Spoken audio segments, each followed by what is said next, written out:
Hi friends, మేము ఫ్రెష్గా జామకాయలు కోసేసాము. సో ఈ రెసిపీ ఒక రెసిపీ చెప్తాను మీకు ఎలా చేయాలి అనేది. మన ఇంట్లో ఏజ్డ్ వాళ్ళు ఉన్నా కానీ చిన్నపిల్లలు ఉన్నా కానీ ఈ చిన్న ఐడియాతో వాళ్ళకి జామకాయలు ఇస్తే చాలా సులభంగా చాలా బాగా తింటారు. జామకాయలు బాగున్నాయి కదా. ముందుగా ఒక కుక్కర్ తీసుకోండి. కుక్కర్లో వాటర్ పోసేసుకొని అవి వాష్ చేసేసుకోండి జామకాయలను. తర్వాతకి ఇంకొక బౌల్లో ఆ జామకాయలను పెట్టేసి మీరు లిడ్ క్లోజ్ చేసేసేయండి. పైన విజిల్ కూడా ఉండాలండి. 2 విజిల్స్ ఇవ్వండి వాటిని.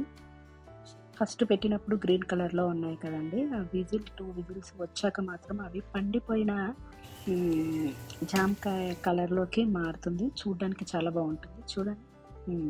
ఇప్పుడు వాటిని ముక్కలుగా కట్ చేసేసి వాటి మీద ఉప్పు కారం చల్లేసి మన ఇంట్లో ఉన్న అమ్మమ్మల తాతయ్యలకు కావచ్చు, తాతమ్మలకు కావచ్చు, చిన్నపిల్లలకు కావచ్చు, ఇలా పెట్టడం ద్వారా వాళ్ళు ఈజీగా నమిలి తింటారు. ప్లస్ ఉప్పు కారంగా ఉంటుంది కాబట్టి టేస్ట్ ఉంటుంది, అది మెత్తగా ఉంటుంది. చాలా బాగుంది కదండి. ఇది ఒక్కసారి ఇలా మీరు ట్రై చేసి చూడండి. ఇంకా జామకాయలు తినడం వలన మనకి రోగనిరోధక శక్తి పెరుగుతుంది, క్యాన్సర్ కణాలను నిరోధిస్తుంది, రక్తపోటు అదుపులో ఉంచుతుంది, గుండె ఆరోగ్యం మెరుగుపరుస్తుంది, జీర్ణ సమస్యలు దూరం అవుతాయి, పీచు పదార్థం అనేది శరీరానికి అందుతుంది, కంటి చూపు కూడా మెరుగుపడుతుంది. Okay, please like, share, subscribe.